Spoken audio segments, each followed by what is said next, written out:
Hello friends, welcome to my channel. मेरा नाम है शुभांगी और आज हम डिस्कस करने वाले हैं mercury spillage management. Yes, last video में हम लोगों ने कॉमन मैनेजमेंट ऑफ स्पिलेज देखा था, जिसमें बॉडी फ्लूइड्स, ब्लड या फिर कोई भी केमिकल स्पिलेज होता है हॉस्पिटल में तो आपने किस तरह से मैनेज करना चाहिए। तो हमने कॉमन मैनेजमेंट पहले देखी है, लेकिन आज हम स्पेसिफिकली मर्क्यूरी स्पिलेज मैनेजमेंट देखने वाले हैं। तो मर्क्यूरी स्पिलेज जो होता है हॉस्पिटल में वो बहुत डेंजरस होता है और ह्यूमन बीइंग के लिए इट्स वेरी हजार्डस। और इसको यानी इससे न्यूरोटॉक्सिसिटी भी होती है पेशेंट को, रिलेटिव्स को, जो भी हॉस्पिटल में प्रेजेंट रहेगा उनको। तो इसलिए मर्क्यूरी स्पिलेज मैनेजमेंट बहुत ज़रूरी होता है, हॉस्पिटल स्टाफ को पता होना। तो इसलिए स्पेशली हम लोग आज मर्क्यूरी स्पिलेज मैनेजमेंट डिस्कस करेंगे। और ये इस पे क्वेश्चन भी बहुत बार पूछा गया है कि how will you manage the spillage of mercury, या फिर मर्क्यूरी स्पिल अगर हो गया तो आप किस तरह से किट का यूज़ करेंगे। कुछ भी आपको थेरोटिकल या फिर प्रैक्टिकल क्वेश्चन पूछा जा सकता है, इसलिए आपको स्पेशली मर्क्यूरी स्पिलेज मैनेजमेंट पता होना बहुत ज़रूरी है। तो लेट्स स्टार्ट अवर वीडियो। तो उसके पहले जो भी नए हैं वो लोग प्लीज़ सब्सक्राइब कीजिए और आपके फ्रेंड्स को शेयर कीजिए मेरी वीडियोस, ताकि आपको नए नोटिफिकेशन मिल सके नए वीडियोस के। तो let's start our video. The first point is mercury spill kit. Excuse me. Mercury spill kit, जैसे कि हर स्पिलेज मैनेजमेंट में स्पिल किट रहती है, पीपी किट आते हैं, ग्लोव्स, फेस मास्क, ये सब कॉमन रहता है। लेकिन स्पेसिफिकली मर्क्यूरी स्पिल अगर हो गया तो कुछ चीजें ऐसी होती है जो स्पेसिफिकली हमको लेना पड़ता है to collect the spill of mercury, या फिर मर्क्यूरी के छोटे छोटे बीट्स होते हैं वो किस तरह से हम लोग कलेक्ट कर सकते हैं। तो इसके अनुसार हमको किट में सामान लेना पड़ता है। तो first is ziplock bag and waste bag. अगर कुछ भी आप कलेक्ट कर रहे हैं, यहाँ पे स्पेसिफिकली मर्क्यूरी अगर आप कलेक्ट कर रहे हैं जहाँ पे स्पिलेज हुआ है वहां से, तो आपको जिपलॉक बैग लगेगी, वेस्ट बैग लगेगी, क्योंकि ये बहुत डेंजरस है, इसलिए जिपलॉक रहना बहुत जरूरी होता है जो भी आप वेस्ट मटेरियल उसमें डालेंगे। देन आता है प्लास्टिक कंटेनर और सील्ड लीड। आपको प्लास्टिक कंटेनर लेना पड़ता है। डायरेक्टली आप लोग ऐसे वेस्ट बैग में मर्क्यूरी नहीं डाल सकते, क्योंकि वो वेपराइज भी होता है, जल्दी से स्प्रेड होता है। इसलिए आपको वो प्लास्टिक कंटेनर जिसका लीड जो है वो सील टाइट हो सके, इस तरह के कंटेनर को आपको लेना पड़ता है। देन थर्ड, नाइट्राइल और लैटेक्स ग्लोव्स। जो भी ग्लोव्स आप पहनेंगे स्पिलेज के लिए यानी प्रोटेक्टिव किट में, तो वो रबर या फिर लैटेक्स की ही होनी चाहिए। उससे क्या होता है, आपको ज्यादा प्रिकॉशन मिलता है। देन पेपर टॉवेल या फिर कार्डबोर्ड स्ट्रिप, ये आपको पता है किस लिए लगता है, टू कलेक्ट दी मर्क्यूरी, यानी to collect the any spill of any material. इससे क्या होता है कि आपको कलेक्ट करने में इजी पड़ता है, या कार्डबोर्ड के स्ट्रिप जो होते हैं उससे आप इजीली कलेक्ट कर सकते हैं स्पिल को। देन आई ड्रॉपर या फिर सिरिंज, अगर कम मात्रा में हो या ज्यादा मात्रा में हो, आपको कार्डबोर्ड से इजीली कलेक्शन नहीं हो रहा है, तो आप लोग एकदम जो जैसे गैप रहता है, कभी टाइल्स पे अगर गिरा तो टाइल्स के बीच में गैप रहता है, तो आप सिरिंज से सक कर सकते हैं, या फिर कहीं होल में अगर गिरा है मर्क्यूरी तो आप आई ड्रॉप से उसे कलेक्ट कर सकते हैं। इसलिए आई ड्रॉपर एंड सिरिंज रखना भी बहुत जरूरी होता है। देन फेस मास्क, ये तो आपको लगाना ही पड़ेगा हर स्पिलेज में, ताकि आपको आपके सेफ्टी के लिए ये अच्छा रहेगा। Then sticky tape, sticky tape भी इसमें लगता है, ये मैं आपको बाद में बताऊंगी इसकी यूजेस। पहले आप किट में क्या क्या लेना है वो हम लोग देखेंगे। देन स्टिकी टेप, देन आता है फ्लैश लाइट भी लेना है आपको। देन वेपर सप्रेसिंग एजेंट, ये भी आपके किट में होना बहुत जरूरी है, ये मर्क्यूरी के वेपर्स को सप्रेस करने में हेल्प करता है।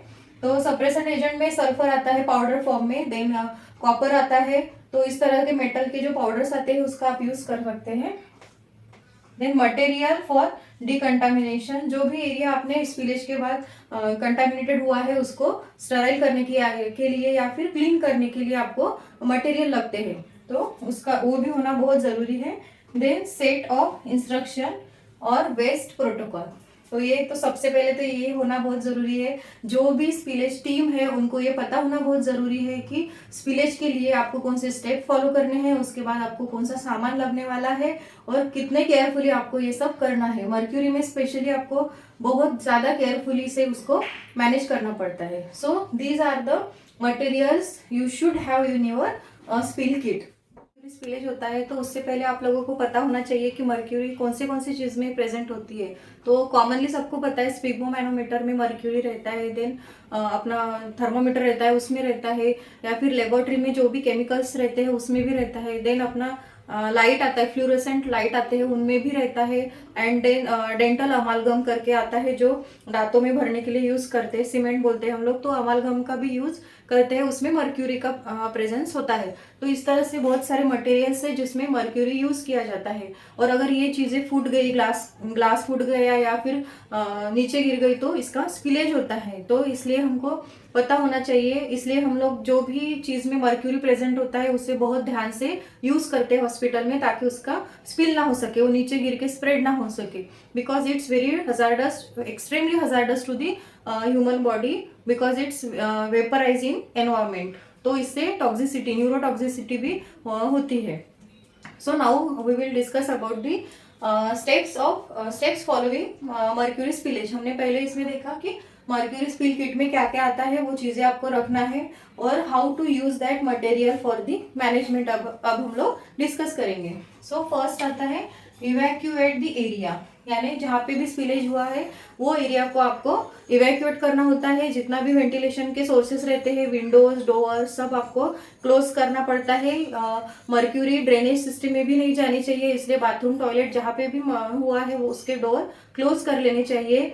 या वहाँ पे जो जितने भी लोग प्रेजेंट है, कोई भी प्रेजेंट होगा, उनको आपको बाहर निकालना होता है, पूरा एरिया जो है वो इवैक्यूएट करना पड़ता है। Then put on face mask. फिर आपको क्या करना होता है, सबसे पहले उसको स्पिल को कलेक्ट करने के पहले आपको खुद को प्रिकॉशन के लिए सेफ्टी मेजर्स को अप्लाई करना पड़ता है। तो उसमें क्या क्या आएगा, फेस मास्क आएगा, देन आपको रबर ग्लोव्स पहनने पड़ेंगे। तो ये this is for your personal safety.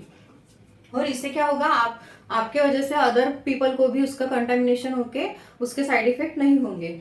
Then आता है पुट ऑन ओल्ड क्लॉथ्स। यहाँ पे ओल्ड क्लॉथ्स क्यों बोला है, क्योंकि आपको स्पिल मैनेज होने के बाद आपको पूरा वो कलेक्शन करने के बाद जो भी आपने पहना होता है उसको आपको वेस्ट करना पड़ता है, क्योंकि उस पर कंटामिनेशन होने के चांसेस बहुत ज्यादा रहते हैं। रिमूव ज्वेलरी, आपको ज्वेलरी भी रिमूव करनी होती है to protect from the contamination. And अगर ज्वेलरी के साथ, मेटल के साथ उसका मर्क्यूरी का कॉम्बिनेशन हो गया तो वो अमालगम में फॉर्म होता है, तो आपकी जो भी प्रेशियस ज्वेलरी रहेगी वो वेस्ट हो जाएगी। तो इसलिए आपको ज्वेलरी भी निकालनी पड़ती है। Then pick the broken glasses. अगर आपका थर्मोमीटर ही फूट गया तो आपको बहुत केयरफुली सबसे पहले ग्लासेस को उठाना पड़ेगा, उसे एक प्लास्टिक बैग में रैप करके सील, यहाँ पे हमने देखा है जिपलॉक बैग में उसको डालना पड़ेगा, ताकि और किसी को उसको इंजुरी ना हो सके। Then identify the surface. ये बहुत जरूरी होता है कि स्पिलेज हुआ तो है, लेकिन टाइल्स पे हुआ है या फिर कारपेट पे भी गिर सकता है या फिर कर्टन्स पे भी गिर सकता है। तो जहाँ पे भी स्पिलेज हुआ है वहाँ का एरिया किस तरह का है, उसमें क्रैक्स है क्या, होल्स है क्या, ये सब आपको आइडेंटिफाई करना होता है to collect the mercury. Then locate mercury beads. आपको मर्क्यूरी बीड्स भी लोकेट करने होते हैं, कहाँ कहाँ पे वो जा सकते हैं, क्योंकि वो मूव भी बहुत फास्टली होता है मर्क्यूरी नीचे गिरने के बाद। तो आपको पूरे एरिया को अच्छे से आइडेंटिफाई करना पड़ता है। Then flash light to locate hard and small to see beads. अभी यहाँ पे क्या करते हैं, कलेक्शन करने के बाद, पूरा मर्क्यूरी कलेक्ट होने के बाद आपको थोड़े से भी बीड्स उसके नहीं रहने देने चाहिए। तो उसके लिए आपको फ्लैश लाइट का यूज करना पड़ता है। फ्लोर के एकदम नजदीक जाके आपको फ्लैश लाइट लगा के पूरे बीड्स, एक एक बीड्स को आपको देखना पड़ता है, क्योंकि वो फ्लैश लाइट में चमकते हैं। तो इसलिए आप उसको इजीली आइडेंटिफाई कर सकते हैं। और इसके लिए आप रूम को डार्क भी कर सकते हैं to identify with the help of flash light. Then use eye dropper and sticky tape. ये मैंने पहले भी बोला है आपको कि कभी क्रैक्स में या फिर आई ड्रॉपर से क्या होता है, जल्दी जल्दी मर्क्यूरी को हम लोग सब कर सकते हैं, सब करके उसको कलेक्ट कर सकते हैं। एंड स्टिकी टेप क्या होता है, कहीं पे अगर किसी चीज पे वो चिपका है बीड्स मर्क्यूरी के, तो आप लोग स्टिकी टेप लगा के उसको छोटे छोटे बीड्स को भी कलेक्ट कर सकते हैं। Then use sulphur powder. ये क्या है, वेपर सप्रेसिंग एजेंट है। मर्क्यूरी का क्या होता है कि वो वेंटिलेशन में या फिर एनवायरमेंट में उसके जो वेपर्स है वो इजीली स्प्रेड होते हैं। तो वेपर्स को सप्रेस करने के लिए हम लोग सल्फर पाउडर हो गया, कॉपर पाउडर हो गया, तो इसका यूज करते हैं मोस्टली। तो सल्फर पाउडर से क्या होगा कि वो उसके वेपर्स भी सप्रेस हो जाएंगे, और एक दूसरा by forming mercuric sulphide mercuric sulphide ऐसे अनदर उसका फॉर्म तैयार होके उसके जो वेपर्स होते हैं वो सप्रेस हो जाते हैं। Then leak proof bag. तो आप लोग जो भी कलेक्ट करेंगे उसको लीक प्रूफ बैग में ही डालना है, प्लास्टिक कंटेनर में ही डालना है। जो भी आपके सरफेसेस आपको मिलेंगे या फिर कारपेट होगा तो जो भी आप कलेक्ट करेंगे कंटामिनेटेड जो भी चीज़ें आपको मिलेंगी वो सब आपको लीक प्रूफ बैग में ही डालना है जहाँ से वो लीक ना हो। देन फाइनल आता है डिस्पोजल एंड आउटसाइड वेंटिलेशन। तो डिस्पोजल में हम लोग जहाँ पे डिस्पोज करते हैं उनका यूनिट रहता है स्पिलेज डिस्पोजल का, वहाँ पे उनको हम लोग वेस्ट बैग में सब मटेरियल कलेक्ट करके उनको लेबल लगा के सेंड करते हैं। तो रिसाइकल होके भी मर्क्यूरी का यूज कर सकते हैं अमालगम के लिए, या फिर मर्क्यूरी को रिसाइकल करके अनदर फॉर्म में वो लोग रिसाइकल कर यूज करते हैं हॉस्पिटल के लिए या फिर अनदर जगह पे भी उसका यूज होता है। और आउटसाइड वेंटिलेशन मीन्स व्हाट कि जब भी आप लोग वो एरिया क्लीन करेंगे एंटीसेप्टिक सॉल्यूशन से, तो पूरा क्लीन करने के बाद आपको वो एरिया को वेंटिलेशन करना बहुत ज़रूरी होता है, क्योंकि आपने पहले से ही बहुत देर से पूरा पैक करके रखते हैं हम लोग इवैक्यूएट करने के लिए। तो उसके बाद आपको 24 आवर्स विंडोज़ या फिर सब डोर्स वगैरह ओपन करके 24 आवर्स वहाँ पे वेंटिलेशन मेंटेन करना पड़ता है, जिसकी वजह से उसका जो भी कुछ बचा हुआ वेपर्स है वो निकल जाए और पेशेंट को हम लोग बचा सकें।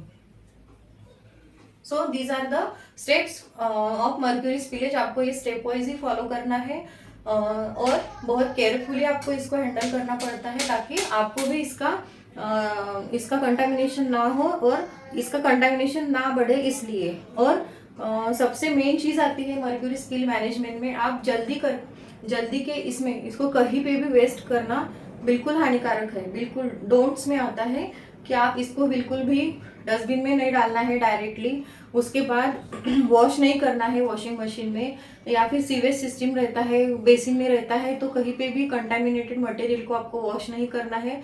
इससे क्या होता है पूरी सीवेज सिस्टम ही ब्लॉक हो सकती है उसके वजह से। तो ये बहुत हजार्डस है, इसलिए हमको ये स्टेप फॉलो करके ही इसका स्पिल मैनेजमेंट करना पड़ता है। अगर आपको नहीं हो रहा मैनेजमेंट आपके बेसिस पे या फिर जो भी वहाँ पे प्रेजेंट है वो अगर ट्राई कर रहे हैं तो ऐसा मत कीजिए, प्रॉपर स्किल मैनेजमेंट से ही उसका यानी सॉर्ट आउट कीजिए प्रॉब्लम। अगर आपको नहीं आता है तो आप लोग इसकी स्किल मैनेजमेंट की टीम रहती है हॉस्पिटल में, उनको बुला सकते हैं, या फिर वेस्ट प्रोटोकॉल जो रहता है वो फॉलो करके आप लोग ये स्किल मैनेजमेंट कर सकते हैं। तो this is all about the mercury spill management. अगर आपको कोई इस पे क्वेरीज हो तो प्लीज़ कमेंट्स कीजिए। अगर आपको वीडियो अच्छा लगा है तो प्लीज़ लाइक कीजिए, शेयर कीजिए। Thank you for watching my video. Bye bye.